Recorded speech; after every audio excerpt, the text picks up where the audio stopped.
Clemson basketball suffers overtime loss against talented Memphis Tigers. The Clemson Tigers and Memphis Tigers played a great game on Saturday that ended in overtime.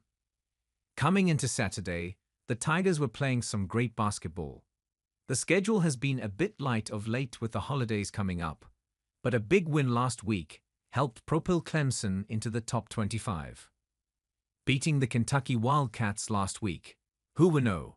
4 in the country at the time, was a big deal for the program, as it launched the Tigers into the top 25 of the rankings.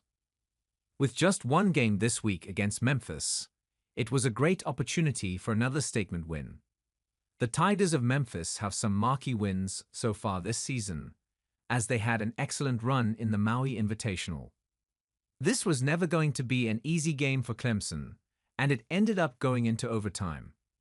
Unfortunately, the Tigers were unable to be the better team in extra time, as they were handed their second loss of the season. A common theme for Clemson this season has been the battle of the three-point line.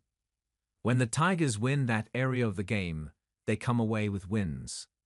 Unfortunately, Memphis dominated in that area today, as they shot 48% from deep. Coming into the game, the guard play of Memphis figured to be an advantage for them, and it proved to be the difference. They shot a whopping 48% from beyond the arc. Compared to the 32.3% from Clemson, this helped to prove to be the difference. The Tigers did a good job slowing down the ultra-talented P. Haggerty, but the other guards of Memphis really stepped up. Tyrese Hunter and Chase Rogers combined for 45 points in the win, as they were a big part of the success from deep, combining for 11 three-pointers. While the front court for Clemson, led by Ian Schieffelin, was superb, it wasn't enough to power them to a victory. Next up for the Tigers will be a rivalry game against the South Carolina Gamecocks on Tuesday night. This will be the final out-of-conference game of the season for Clemson, as AAC play will be firing up as New Year gets going.